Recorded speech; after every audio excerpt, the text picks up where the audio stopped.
AJSU party के केंद्रीय अध्यक्ष सुदेश कुमार महतो ने मीडिया को संबोधित करते हुए कहा कि हेमंत सरकार के कार्यकाल के 2 साल पूरे होने वाले हैं। इन 2 सालों में सरकार ने केवल राज्य की जनता के साथ विश्वासघात किया है।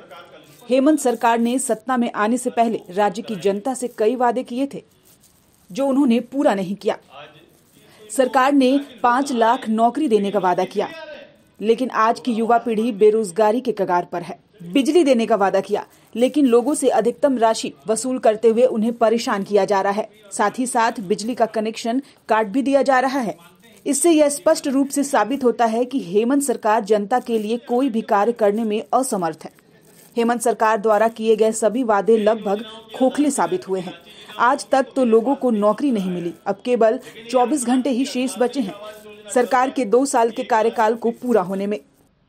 सुदेश महतो ने हेमंत सोरेन पर आरोप लगाते हुए कहा कि अब उन्हें अपनी गद्दी छोड़ देनी चाहिए, क्योंकि जनता अब सच जान चुकी है।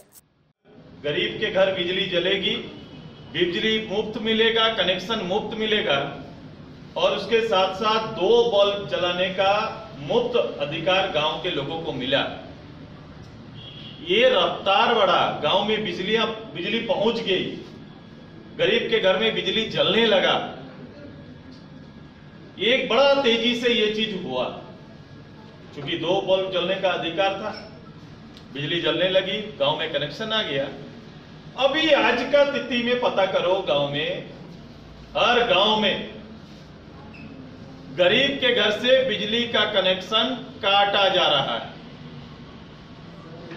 सरकारी पदाधिकारी, सरकारी कर्मचारी जाकर उसके कनेक्शन को नोच रहे हैं, उसके मीटर को वापस लेके आ रहे हैं और बिल उनको थमा रहे हैं। जो बिजली मुफ्त मिलेगी कह के बिजली गांव में पहुंचाया गया, आज उस बिजली को दर के साथ कोई भी एक भी बीपीएल, मैं केवल बीपीएल फैमिली की बात करता हूं, कोई बीपीएल फैमिली का बिल 5000 से कम का नहीं है। और ये उससे ना बातचीत, पत्रचार या सरकार की नीतियों पर या फैसलों पर कोई विचार दिया गया, सीधे उसके मीटर को वापस और उसके करंट को काटा जा रहा है, बिजली जा रही है गांव में। एक बड़ा ही चित्र स्थिति गांव के अंदर बना हुआ है। आप इसको खंगालिए, इसको देखिए। और उसके बाद ये शर्त है कि न्यू कनेक्शन के लिए आपको फिर से अपील करना पड़ेगा और उसके लिए 3000 से 7000 रुपया आपको देना पड़ेगा, तो न्यू कनेक्शन आपको मिलेगा।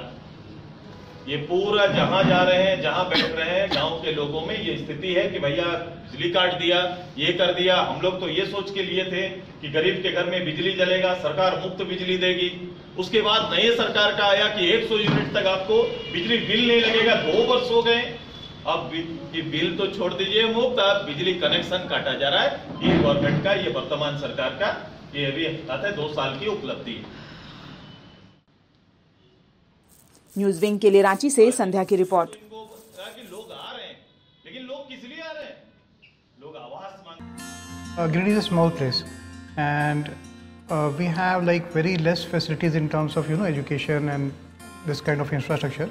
It came to our mind that basically there should be good opportunities for the students of Giridih, those who are leaving the town and going outside for studies, their higher studies and their education. I wanted my son to start with the coding classes, so I researched it online. I got through all the reviews and everything. Then I got in touch with the White Hat representatives, and I was very happy with the progress and all how he was doing. So then I thought that why not to implement it in our school so that all the students are able to learn this thing.